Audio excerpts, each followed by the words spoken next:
우리가 이 시간에는 이제 효과적인 부르심의 유익에 대해서 공부를 하려고 합니다. 이 효과적인 부르심은 우리가 계속 공부하고 있는 것이지만 누구의 사역이라고 그랬죠? 성령 하나님의 사역이시다. 그래서 성령께서 우리들을 부르시는데 믿음을 통하여 부르시고, 그래서 예수를 믿게 하시고 연합케 하시는 거예요. 그래서 성령은 그리스도가 이루신 구속을 믿게 하시고 적용시키는 역할을 하고 있다는 거죠. 그러니까 오늘날도 우리가 믿어지는 거, 이게 누구의 사역인가? 성령의 사역이라고 말할 수가 있다는 거죠. 그런데 왜 부르심에 대해서 효과적이라는 말을 사용하는 것일까? 여러분, 약도 먹으면 어떤 약은 효능이 있다, 효과적이다. 효과적이라는 말은 무엇을 말하는가 하면 결코 성령이 하시는 일에는 실패가 없다라는 말을 하고 있는 거예요. 자, 그래서 우리가 이렇게 하나님의 부르심을 입고 이 자리에 나왔잖아요. 그런데 이 부르심도 두 가지의 부르심이 있어요. 하나는 외적인 부르심이 있습니다. 외적인 부르심. 이 외적인 부르심은 무엇을 말하는가 하면 예수 믿어야 됩니다. 이번에 행복축제 하니까 꼭 한번 오세요.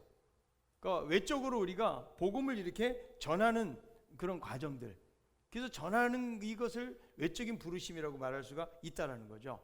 그런데 우리가 이렇게 복음을 전했다고 해서 그 사람들이 다 오는 건 아니라는 거예요. 누가복음 14장에 보니까 잔치 비유가 나잖아요.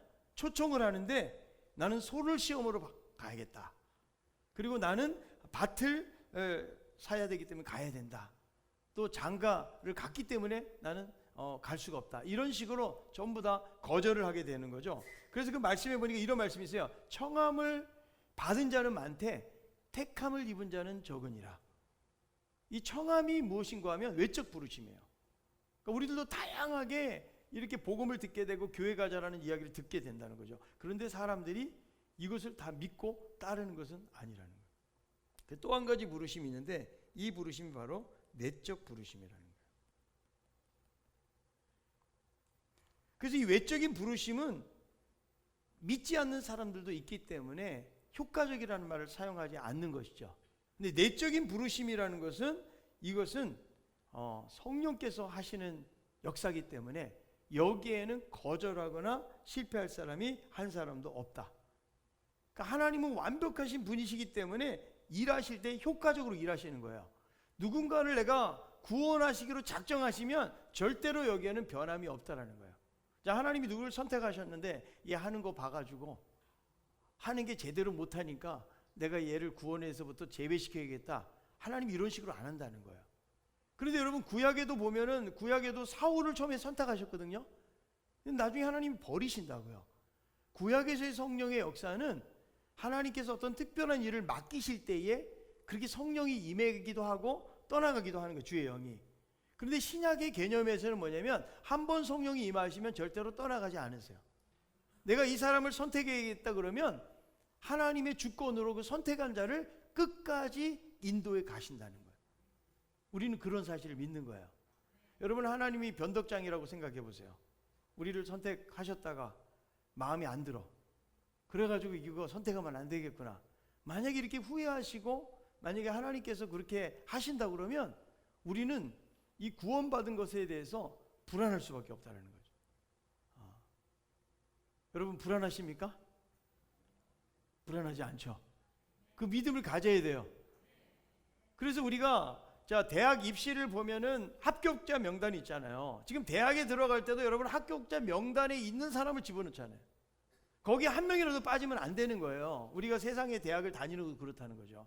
근데 하나님께서 천국을 들어가게 하시는데 하나님의 생명책에 정확하게 기록된 사람들, 그 사람들에 대해서는 정확하게 하나님께서 부르신다. 그래서 이 내적인 부르심에는 결코 실패하심이 없다라는 거죠. 자, 사도행전 13장 48절 13장 48절 읽어봅니다. 이방인들이 듣고 기뻐하여 하나님의 말씀을 찬송하며 영생을 주시기로 작정된 자는 다 믿더라. 영생을 주시기로. 그러니까 사도 바울도 복음을 전할 때에 바울이 복음을 전했다고 다 믿은 게 아니라는 거예요. 그 중에서 믿는 사람들은 누구냐? 영생을 주시기로 작정한 사람들, 하나님의 예정을 입은 사람들, 하나님의 계획표 속에 있는 사람들, 이런 사람들을 하나님께서 구원하시고 거기에 반응하게 하신다는 거죠. 그래서 우리들이 처음에 예수 믿고 구원받는 과정들을 보면 그것이 우연 같지만 결단코 우연이 아니라는 거예요. 저도 처음에 제가 예수 믿을 때 어떻게 믿게 되었는가 여러분들에게 여러 번 말씀드렸잖아요. 왜 버스가 고장이 나냐고요.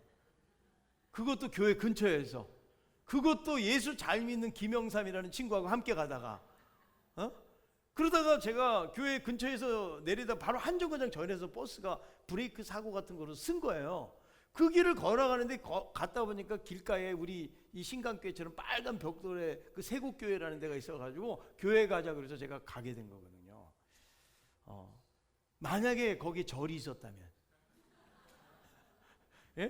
그럼 제가 여러분 지금 목사가 안 되고 스가 될 수도 있어요. 스님 그러죠. 목사라고 그랬으니까 스라고 그러는 거예요. 만약에 제가 이단 종파에 끌려갈 수도 있는 거예요. 그런데 하나님의 정확한 계획 속에서, 그러니까 우리가 생각할 때는 우연처럼 여겨지는 것들이 하나님의 계획하시고 하나님의 행하심에는 결단코 거기에는 실수함이 없다라는 것이죠. 그래서 이 내적인 부르심을 효과적인 부르심이라고 이야기하고 있다라는 거예요. 그래서 이 효과적인 부르심의 구체적인 내용은 무엇인가 하면 우리가 지난 시간에 배웠는데 죄와 비참을 납득시킨다. 자, 뭐 어떻게 한다고요? 죄하고 비참을 납득시킨다. 납득. 이거는 무엇을 말하는가 하면 정서의 변화예요. 정서의 변화. 그리고 두 번째는 무엇인가 하면, 기억나십니까? 기억 안 나죠? 마음을 밝혀서 그리스도를 알게 하시는 거예요. 이것도 누가 하시는 일이에요? 성령께서 하시는 일이에요. 이것은 무엇을 말하는가 하면 이것은 지식의 변화예요. 지식의 변화. 그리고 세 번째는 무엇인가 하면 우리의 의지를 새롭게 하신다. 의지를 새롭게. 이걸 뭐라고 그럽니까? 바로 의지의 변화죠. 그래서 정서, 지식, 의지가 변한다는 것은 무엇을 말하는가 하면 인격의 변화를 말하는 것이죠. 인격의 변화. 이런 놀라운 변화가 일어나게 되어진다는 거죠. 그런데 우리는 이미 예수 그리스도를 믿기 전에는 어떻다고 그랬죠? 영적으로는 에베소 2장 1절에 있는 말씀처럼 죄와 허물로 이미 죽은 거예요. 그런데 죄와 비참이 깨달아지고, 그리고 지식적으로 그리스도를 알게 되고 우리가 의지적으로 새롭게 되는 이 과정, 이거를 신학적인 용어로 뭐라고 말씀하는가 하면 중생이라는 말을 쓰는 거예요. 많이 들어보셨죠? 중생을 다른 말로 하면 뭐라고 그래요? 거듭남이라는 거죠. 그래서 우리가 요즘 조직신학에서는 이 중생이라는 걸 따로 배우지만 이 소요리 문답이 작성될 당시 17세기에는 이 효과적인 부르심을 중생이라고, 거기에 이제 포함이 된 것으로 이해를 한 것이죠. 그래서 죄와 비참을 납득시키시고 마음을 밝혀서 그리스도를 알게 하시고 우리의 의지를 새롭게 하는 과정이 뭐다? 바로 중생이라는 거예요. 그래서 이 중생이라는 과정, 이 거듭남은요 성령의 전적인 사역이에요. 왜냐하면 인간은 죄와 허물로 이미 죽었기 때문에 스스로 깨어날 수가 없어요. 성령께서 역사하셔야 되는 거예요. 그냥 여러분 어느 날 내가 믿어지는 것이 내가 믿어야겠다 이래서 믿어지는 게 아니라는 거예요. 이 가운데서는 성령께서 그 안에 역사하셔서 우리의 의지와 감정과 생각을 변화시키신 거예요. 그래서 어느 날 믿어지게 되기 때문에 이것은 전적으로 누구의 사역이다? 성령의 사역이라는 거예요. 자, 며칠 전에 90 넘으신 우리 어르신, 제가 이제 신방을 갔는데 이제 수술하시려고 그러니까 90이 넘으셔가지고 또 마취를 해야 되는데 또 깨어나게 될지 못 깨어나게 될지 모르시는 거예요. 그래서 그 어르신 기도해 드리면서 예수님을 소개했어요. 못 깨어나실 수도 있으시니까. 근데 우리 집사님 아버님이셨기 때문에 그래서 예수님에 대한 소개를 하고 예수님을 지금 입으로 고백하시라고 제가 도와드릴 테니까. 그러니 90 넘으신 어르신이 이제 수술 앞두고 기도를 하는데 말이 분명하지는 않아도 끝까지 따라하시는 거죠. 이것이 내 고백이라고 생각하고 따라하세요. 근데 따라하시. 그런데요, 여러분 어떤 분들은 절대로 안 따라하세요. 이게 아무것도 아닌 것 같지만 아니 예수님 믿겠다고 고백하는 게 뭐가 어렵냐고요. 근데 말하라고 해도 안 따라하시는 분도 계신다는 거예요. 그래서 이게 누구의 역사다? 성령의 역사라는 거예요. 믿어지게 하는 것이 바로 성령의 역사다. 이걸 성령께서 하시는 거죠. 그래서 우리가 성경이 이렇게 믿어지는 건 너무 놀라운 거예요. 우리는 보지도 못하고 그리고 과학적으로 증명이 다 안 되어도 이 성경이 여러분 과학적으로 증명돼서 믿는 게 아니잖아요. 그죠? 그러나 우리는 믿습니다. 그리고 믿어집니다. 이게 누구의 사역이라고요? 성령의 사역이라는 거예요. 창조가 믿어지고 예수님의 십자가가 믿어지고 우리의 죄가 용서된 것이 믿어지고 천국이 믿어지고 아멘. 그 왜 그래요? 거듭났기 때문에 그런 거예요. 이 중생이 되지 않고 거듭나지 않잖아요. 아무리 IQ가 좋고 아무리 세상적인 학문을 내가 많이 배웠다고 할지라도 이거 자체가 받아들여지지를 않는다는 거죠. 자, 디모데후서 1장 9절에 있는 말씀이에요. 읽어봅니다. 하나님이 우리를 구원하사 거룩하신 소명으로 부르심은 우리의 행위대로임이 아니요 오직 자기의 뜻과 영원 전부터 그리스도 예수 안에서 우리에게 주신 은혜대로 하심이라. 우리의 행위가 아니라는 거예요. 하나님의 뜻, 영원한 뜻 가운데서 우리에게 은혜대로 우리를 이렇게 부르셨다라고 말씀해주고 있다는 거죠. 그러니까 우리가 예수 믿고 구원을 받는다는 것은 많이 못 배워도 그래도 구원받을 수 있어요. 아멘. 가난해도 말을 잘 못해도 못생겨도 능력이 없어도 연약해도 더 열거해 볼까요? 여기 다 포함이 되는 거예요. 그래서 하나님의 은혜로 우리를 거듭나게 하시고 하나님의 자녀로 삼아 주셨다라는 거죠. 그래서 이 유효한 소명, 내적인 부르심, 전혀 실수가 없는 이 하나님의 소명, 여기에 부름받은 사람들은 절대로 구원으로부터 벗어나지 못한다는 거예요. 자, 로마서 8장 28절 읽어봅니다. 우리가 알거니와 하나님을 사랑하는 자 곧 그의 뜻대로 부르심을 입은 자들에게는 모든 것이 합력하여 선을 이루느니라. 그래서 하나님의 주권적인 의지와 그 기쁘신 뜻을 따라서 하나님께서 그 복음을 받아들이게 하신다. 자, 그런데 이 하나님의 선택을 누가 받았는가 하는 거예요.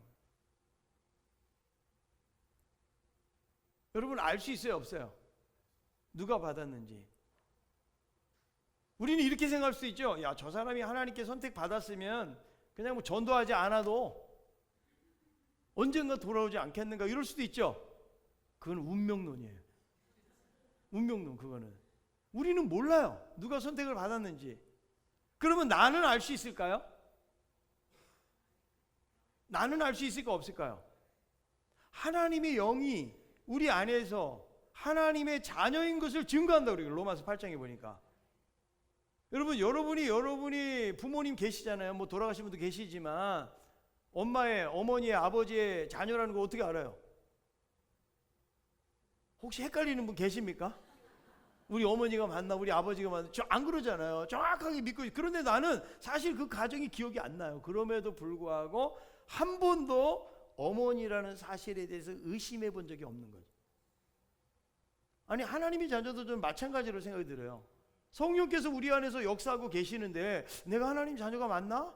맞지 않나? 이렇게 헷갈릴 수 있을까요? 그건 분명한 확신이 없어서 그러는 거예요. 그래서 우리가 예수 그리스도를 영접하고 하나님의 자녀가 되잖아요. 그러면 한 번 하나님의 자녀가 되면 영원히 하나님의 자녀 아닐까요? 근데 어떤 분들은 뭐 예수님 믿을 분 일어나세요. 그럼 매년 일어나. 매년. 왜 그래요? 자꾸 왜 흔들리고 있나요? 분명히 하나님의 자녀가 내가 엄마의 자녀고 아빠의 자녀라는 사실에 대해서 전혀 의심하지 않고 우리가 분명히 믿고 있는 것처럼 하나님의 자녀도 영적인 것이기 때문에 우리가 눈으로 볼 수는 없지만 이 영적인 원리를 누구께서? 성령께서 우리 안에서 역사하셔서 하나님의 자녀인 것을 알게 하신다는 거죠. 그래서 우리는 누가 선택받은지를 그러나 우리가 볼 때는 모르는 거예요. 모르니까 우리는 복음을 전해야 돼요. 왜? 이렇게 부르심을 통해서 외적인 부르심이지만 내적인 부르심으로 하나님의 선택된 백성은 돌아오기 때문에. 근데 어떤 경우는 어때요? 막 돌아가시는데 막 예수님 믿으세요 그래도 끝까지 안 그런 분 제가 만난 적이 있어요. 자기한테 가서는 전할 생각, 지금 숨이 꼴딱꼴딱 넘어가는 그 순간이에요. 근데 자기 앞에 하지 말래요. 귀찮다는 거예요. 근데 여러분 그냥 우리 생각으로 하면 이런 생각할 수 있잖아요. 아, 믿져야 본전인데. 그렇지 않아요, 여러분. 믿져야 본전 아니에요. 지금 천국이 있든지 없든지 이 사람이 못 믿으면 믿져야 본전인데, 아니 그렇게 고백했다고 해서 무슨 인생에 큰 뭐가 있어요? 진짜 죽은 다음에 영원히 펼쳐지고 거기에 천국과 지옥이 있는 그 엄청나게 심각한 순간인데 말이죠. 그런데 어떤 분은요, 그렇게 부인하다가도 그냥 운명하기 바로 1시간 전, 2시간 전, 30분 전에도 이렇게 하나님 영접하고 돌아가시는 분들도 저는 많이 봤어요. 그걸 보면 하나님께서 정하신 분이 계시다. 그러나 이 하나님의 부르심의 때가 언제인지는 모르는 거예요. 여러분 포도원 뷰에서도 보는 것처럼 9시에 부름받은 사람, 12시에 부름받은 사람, 3시에 부름받은 사람이 있기 때문에 어떤 사람은 그냥 태어날 때부터 모태신앙으로 그렇게 자란 분도 계시지만 어떤 분은 머리가 이렇게 돼가지고 이렇게 예수 믿는 분들도 계시다라는 거예요. 오바댜처럼 태어날 때부터 하나님 경외하는 사람이 있고, 바울처럼 나중에 구원을 받기도 하는 사람도 있고, 루디아처럼 조용하게 받아들이는 사람도 있지만, 빌립보 간수처럼 두려움에 떨다가 어떻게 해야 구원을 얻게 됩니까? 이렇게 해서 구원을 받는 사람도 있다는 거예요. 자, 중요한 것은 이 모든 사건의 배후에 누가 계신다? 성령님이 계신다는 거예요. 자, 그렇다면 성령이 역사를 하시면 인간의 의지는 어떻게 되는가? 여러분, 성령은 죄인을 이끄시는 동안에 이성적인 본성에 가장 적합한 방법으로 하나님의 은혜로 기꺼운 마음이 들도록 만드신다는 거예요. 그래서 자유롭게 나올 수 있도록 우리의 의지의 자유를 하나님은 존중하시면서도요, 정확하게 하나님께서 우리를 인도하시기 때문에, 여러분 물론 예수 믿는다고 내가 끌려가지고 교회 나온 사람도 있을 수 있어요. 그러나 그럼에도 불구하고 예수님을 제대로 믿게 되잖아요. 그러면 성령께서 우리의 의지의 자유를 강제로 그렇게 인도하시지 않는다는 거예요. 거기에 적합하게 그 상황에 맞도록 성령께서는 우리를 인도해 가신다. 그래서 그 영혼의 복종이 자발적으로 이루어진다는 거예요. 그래서 이런 하나님의 부르심을 우리는 은혜라고 설명할 수밖에 없는 것입니다. 왜 여러분 자꾸 중생을 하나님의 은혜라고 말씀하는가 하면, 이 중생이라는 것은 스스로 해서 얻어지는 것이 아니기 때문에 은혜라고 자꾸 얘기하는 거예요. 세상의 종교는 내가 막 열심히 고행을 하고 그 다음에 금욕적인 생활을 하고 내가 열심히 노력을 하면은 구원에 이른다고 다 설명을 해요, 세상의 종교들은. 근데 기독교는 절대로 그렇게 설명을 안 합니다. 내가 열심을 냈다고 구원받는 게 아니에요. 심지어 마태복음 7장에 보니까 막 주의 이름으로 귀신도 쫓아내고 선지자 노릇도 하고 권능을 행했는데, 예수님 앞에 딱 갔는데 예수님이 난 너희들 모르겠다, 불법을 행한 자들아. 여러분 그런 말씀 들으면 좀 긴장되지 않습니까? 예수님 좀 모르시겠어요? 제가 졸기는 했지만 그래도 제일 앞에 앉아가지고 이렇게 오예배도 잘 참석을 했는데 혹시 좀 모르시겠어요? 그럴 수도 있잖아요. 근데 왜 그 사람들이 그랬는가? 그들은 구원의 근거가 자기 열심이에요. 진정으로 예수 그리스도를 인격적으로 영접하고 주님과 바른 관계를 맺은 사람이라면 주님이 모른다고 하실 리가 없어요. 여러분 너무 두려워 떨지 마세요. 아멘입니까? 내가 하나님의 자녀인 걸 분명하게 확신하면 우리가 사실은 완벽하게 잘 살아서 하나님 나라 가는 게 아니잖아요. 우리가 정말 늘 겸손한 마음으로 건강하게 살아야 되는데 그렇게 살지 못한 것을 하나님 앞에 회개하면서 순간순간 하나님을 의지하면서 살았는데, 하나님이 딱 갔는데 야 너 모르겠는지 가봐. 절대로 그렇게 하나님은 안 그러세요. 우리를 결코 내어쫓지 아니하시는 분, 그 하나님인 것을 믿습니다. 그래서 우리 스스로가 아닌 하나님의 주권을 위해서 선택이 되기 때문에 우리는 은혜라고 그러는 거예요. 이 수많고 많은 사람들 중에서 왜 하나님이 나를 선택하셔가지고 이렇게 신강교회 나오게 하시고 여기서 이렇게 예수 믿고 살게 하시는가? 이게 뭐라고요? 하나님의 은혜예요. 내가 잘나서 그런 게 아니에요. 내가 스스로 여기 온 것 같지만 하나님께서 우리를 부르셨기 때문에 온 것이다. 자, 그러면 우리는 이런 질문을 또 하게 되는 거죠. 유아들은 어떻게 되는가? 우리가 말씀을 읽거나 전하는 것은요, 성령께서 죄인들을 구원하실 때 사용하는 수단이라고 말할 수가 있거든요. 자, 그런데 유아들, 지금 갓난아기들, 이 아이들은 말씀을 들을 수 있어요, 없어요? 없다라는 거예요. 그럼 어떻게 이 아이들이 중생이 일어날 수가 있냐는 거죠. 거기는 아무런 수단이 없지만 중요한 것은 성령께서 그 영혼에 직접적으로 영향을 미치시는 거예요. 근데 우리는 그걸 몰라요. 근데 우리가 유아 세례도 주는 이유가 뭐냐면 사실 아이들이 고백하는 게 아니잖아요. 엄마 아빠가 고백하는 거거든요. 그것은 무엇을 말하느냐? 아브라함과 이삭과 야곱, 그죠? 그 믿음의 족장들을 통해서 믿음이 흘러가는 것처럼 그 부모가 가진 믿음이 자녀들에게도 흘러갈 것을 우리는 기대하면서 기도하면서 그렇게 세례를 받게 하는 것이거든요. 예. 그래서 여러분, 유아들은 스스로 말할 수 없어요. 이 수단이 없어요. 우리는 수단이 뭐예요? 말씀을 듣고 믿는 거예요. 예수 그리스도를. 그런데 아이들은 이 말씀을 읽을 수도 없고 모르는 아이들 어떻게 하냐? 이거는 하나님께서, 성령께서 직접적으로 그 아이들에게 영향을 미친다. 자, 우리는 또 이럴 수 있어요. 치매 환자, 치매, 그리고 정신병 환자 어떻게 해요? 말씀을 볼 수가 있습니까? 알 수가 있습니까? 지금 여러분 중환자실에서 식물인간처럼 누워 계셔요. 어떻게 하겠어요? 고백을 못해요. 그런데 그때도 우리는 어떻게 해야 돼요? 귀에다 대고라도 전해야 돼요. 혹시 이 사람이 이거를 못 듣는다고 할지라도 성령께서 직접적으로 영향을 미치셔가지고 하나님의 선택된 백성이면 하나님이 구원하신다는 거예요. 그런 도구 없이도 하나님께서는 역사하실 수 있기 때문에 우리는 최선을 다하는 거예요. 예. 자, 그래서 하나님이 이렇게 믿음을 주시는 것은 성령의 역사를 통해서 이루어진다. 자, 그런데 우리는 이렇게 이제 자꾸 설명을 하다 보면 구원에 있어서 이 모든 것이 전적인 역사다 그러면 인간은 과연 무엇을 해야 되는가? 우리는 아무것도 안 하고 그럼 구원받을 수 있는가? 이런 질문을 하게 되어지는 거죠. 인간이 로봇가 아닌데.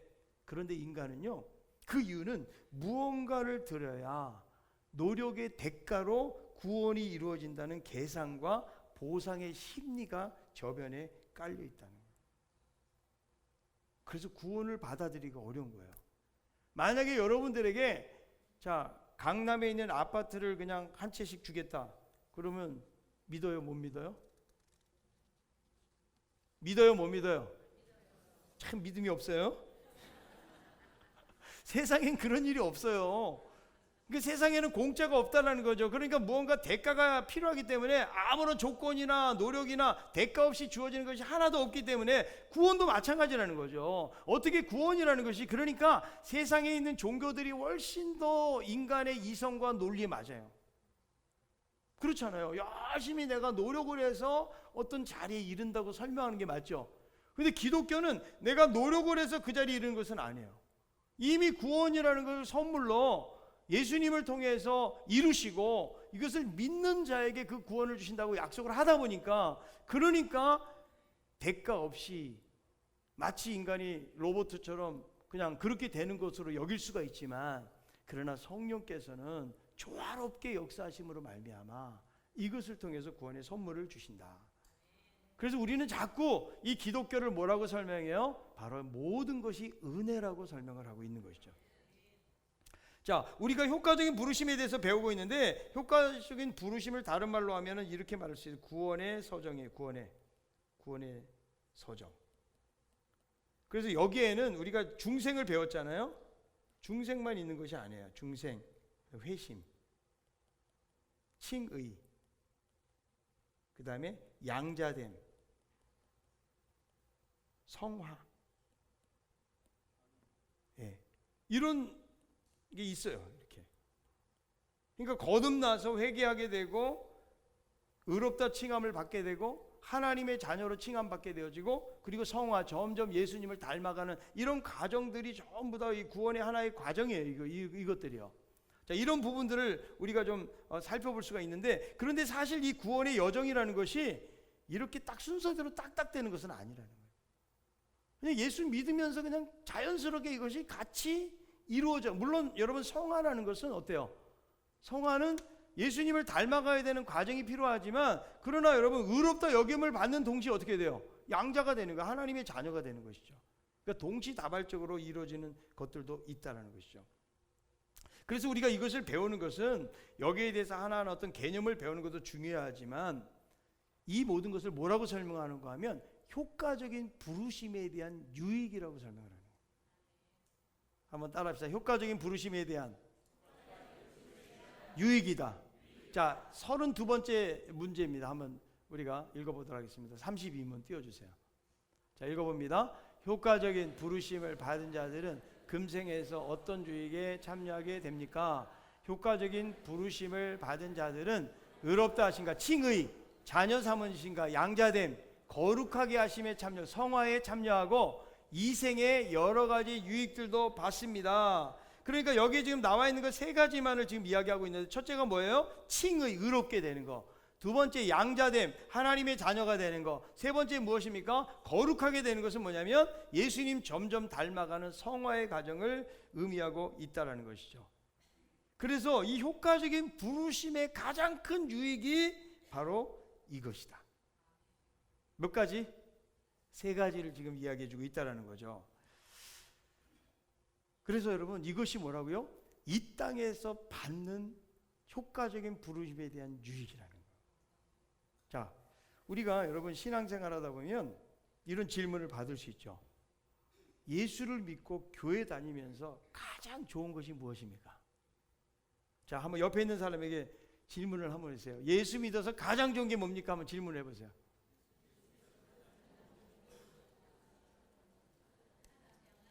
자, 빨리 답도 하세요. 답도 이야기해 보세요. 제 얼굴에 답이 있는데 왜 자꾸 저를 쳐다보시죠? 옆에 사람이. 여기에 딱 세 가지가 지금 유익이라고 이야기해요. 뭐라고요? 칭의, 양자됨, 그리고 성화. 이것이 이 땅에서의 가장 큰 유익이라고 성경은 이야기하고 있는 것이죠. 그런데 여러분 사실 이런 개념은요, 세상적인 복의 개념은 아니라는 거죠. 사실 우리들은 예수 믿으면서도 우리가 기대하는 바가 뭐예요? 건강해지는 거. 아멘인가요? 노멘인가요? 건강해지는 거. 두 번째, 좀 부자 되는 거. 아멘이 크게 나왔어요.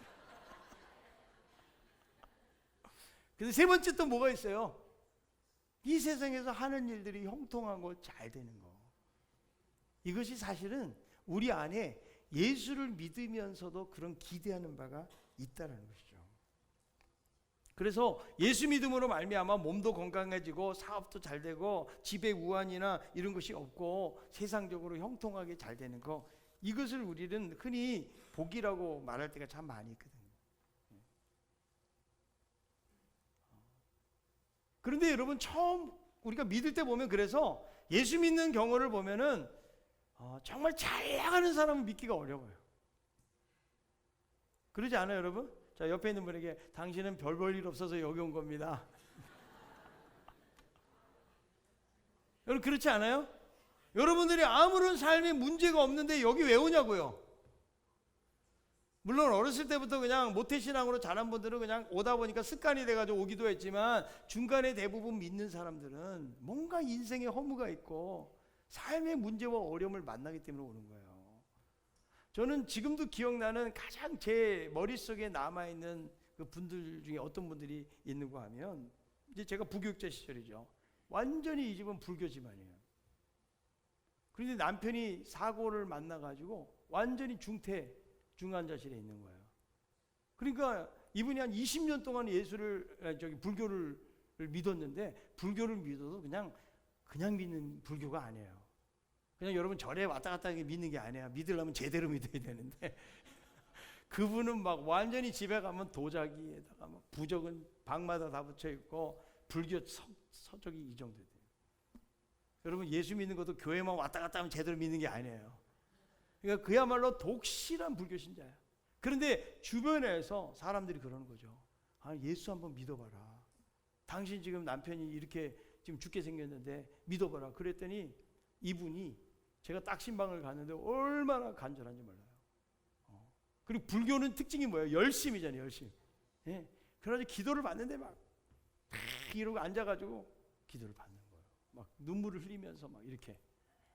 그리고 그때부터 새벽 기도를 하는데 그 교회 21일 새벽 기도가 있었거든요. 날마다 하루도 빠짐없이. 그것도 새벽에 어떻게 하는지 아세요? 목욕 쫙 하고, 목욕 딱 하고. 왜냐면 불교가 좀 그렇게 나갈 때 그러잖아요. 우리는 목욕 안 하고 나온 사람들이 많아. 그죠? 그렇게 막 열심히 하면서 신앙생활을 이분이 시작을 했는데요. 놀랍게도 하나님께서 기적적으로 이 남편을 일으키셨어요. 그래가지고 지금도 이분들이 아주 하나님을 잘 섬기고 한 번씩 이렇게 뭐 전화가 되거나 그러면 너무 감사해요. 그때 예수를 만나서 물론 몸도 건강해지고 남편도 살아나게 되고 나중에 남편이 직장 생활을 했어요. 그렇게 거의 막 인공호흡 끼고요. 병원에서 완전 가망이 없었던 사람인데 이 사람이 일어나가지고 나중엔 직장 생활까지 했다니까요. 그러니까 얼마나 하나님께서 놀라운 회복을 주셨는가 하는 거죠.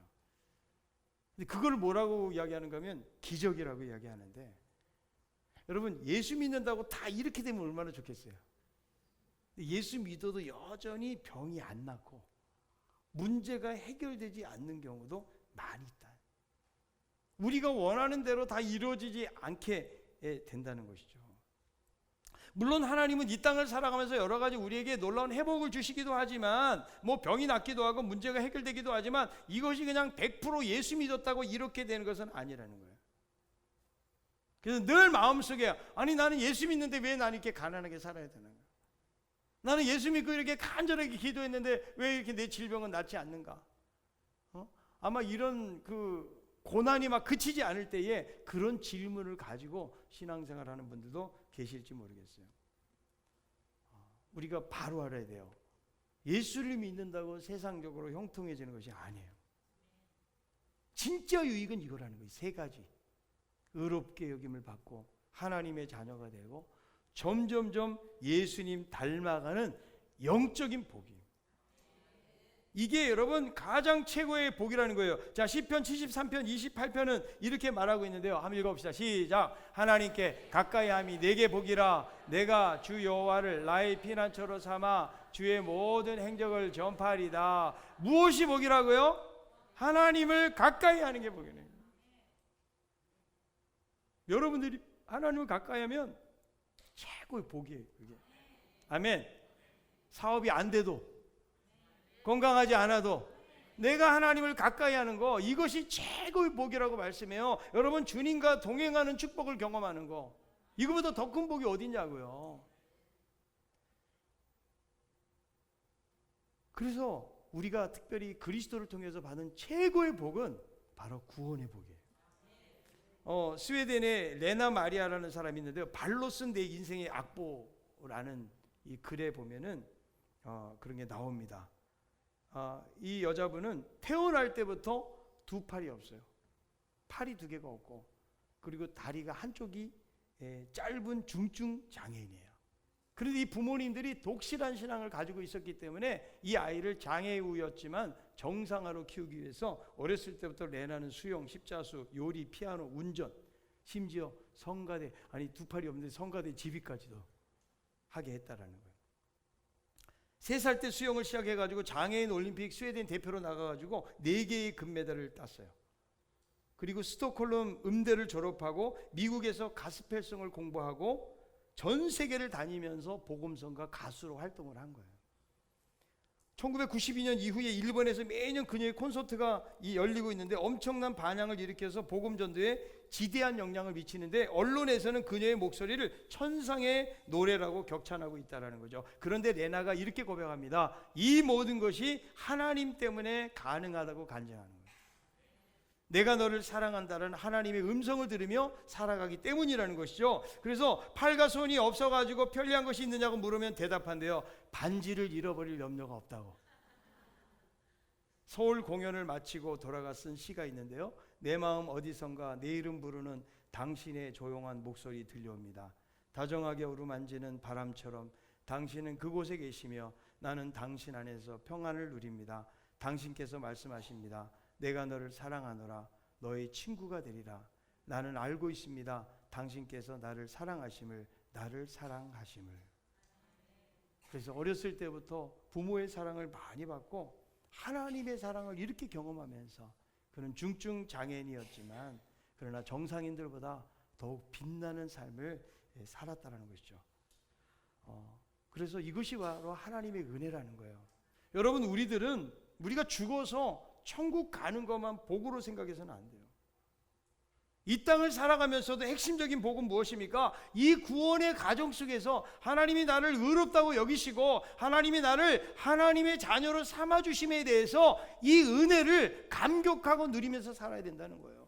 그냥 이 땅은 너무 힘들고 고통스럽지만 나는 천국 가야지, 천국의 복, 이것만 말하는 것이 아니고 이 땅을 살아가면서 유익이라고 그렇게 말씀해주고 있다는 것이죠.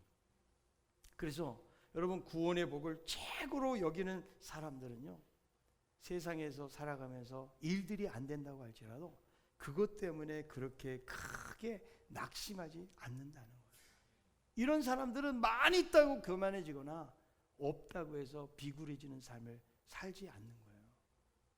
여러분, 우리의 생각이 중요해요. 내가 과연 무엇을 복으로 생각하며 사느냐에 달려있어요. 여러분, 이게 수준이에요.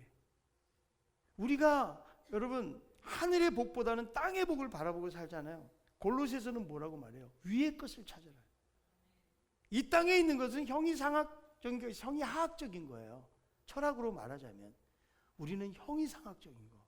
보이는 것은 잠깐이지만 보이지 않는 것은 영원하다. 이 하나님 나라에 대한 꿈과 비전을 가지고 살아가는 사람이 세상을 여러 가지 고난과 어려움이 와도 넉넉히 이기면서 살아갈 수가 있는 거예요. 그런데 이 땅을 살면서 이 땅의 복에만 심취해서 살아가잖아요. 하나님의 나라가 안 보여요. 여기서 잘 되는 거 여러분 잠깐이면 다 스쳐 지나가고 허무해요. 여러분, 재물은요 독수리처럼 날개치면 날아가리라고 그랬거든요. 여러분, 돈도 잘 사용하면 너무 좋아요. 그런데 돈 때문에 신앙 잃어버린 사람들도 많아요. 여러분, 우리의 핵심은 세상에서 우리가 열심히 사는 거 중요해요. 세상에서 돈 벌고 잘 살기 위해서 사는 게 우리 그리스도인들의 사명이 아니에요. 우리들은 하나님의 나라를 바라보면서 성실하게 살지만 내가 가진 것이 적어도 비교하지 않고 적은 것이라도 이웃들에게 나누면서 살고 하나님의 풍성한 사랑을 가지고 살아가는 이런 삶의 모습이 정말 하나님께서 기뻐하시고 원하시는 삶인 거예요. 자, 예수 믿는 사람의 가장 성공적인 삶이 무엇일까? 예수님 닮는 거예요. 저는 우리 모두가, 저를 비롯해서 우리 모두가 예수님을 닮아갔으면 좋겠어요. 야, 저 집사님은, 저 권사님은 가진 것도 별로 없고 배운 것도 없지만 그러나 내가 이 집사님을 바라볼 때마다 마치 예수님 보는 것처럼 그 마음을 가지고 사랑하고 베풀고 이런 모습 보면서 사람들이 감동한다면 그분은 정말 그리스도 안에서 성공적인 삶을 살았던 사람이라고 말할 수가 있는 것입니다. 여러분, 우리의 모습이 예수님 닮아서 마지막 죽는 모습까지도 예수 닮으면 얼마나 좋을까요? 우리는 날마다 성령님을 의지해야 돼요. 성령께서 우리를 자꾸 가꾸시고 다듬어 가셔서 점점 신앙생활 오래 하면 오래 할수록 예수를 오래 믿으면 믿을수록 우리가 누구 닮아가야 된다고요? 예수님 닮아가요. 어떤 경우는 마귀가 너는 어쩜 이렇게 나를 쏙 빼닮았냐 이렇게 말을 하면 안 돼요. 주님을 닮아가야 돼요. 그래서 그럽시다. 우리가 정말 초신자들도 요즘 많이 들어오잖아요. 내가 예수를 10년 믿고 20년, 30년, 40년 이렇게 믿고 살아가려면 정말 우리의 모습 속에서 누가 보여야 돼요? 예수님이 보여야 돼요. 자, 옆에 있는 분에게 당신의 얼굴을 보니까 하나님의 얼굴 보는 것 같습니다. 참 인상 쓰고 싶어도 쓸 수도 없고 말이죠, 자꾸. 그래서 우리가 이 구원의 여정 속에 성령님께 맡기고 우리가 말씀을 따라 순종하며 살아갈 때에 우리의 생각, 우리의 마음, 그리고 우리의 행함이 점점 예수 닮아가는 그런 아름다운 은혜의 축복을 경험하는 우리 모두가 다 되기를 바랍니다. 중생은 거듭남이라서 하나님의 전적인 사역이지만 그러나 예수님 닮아가는 구원의 여정 속에 있는 것은 하나님하고 우리하고 협력 사역이라고 말해요.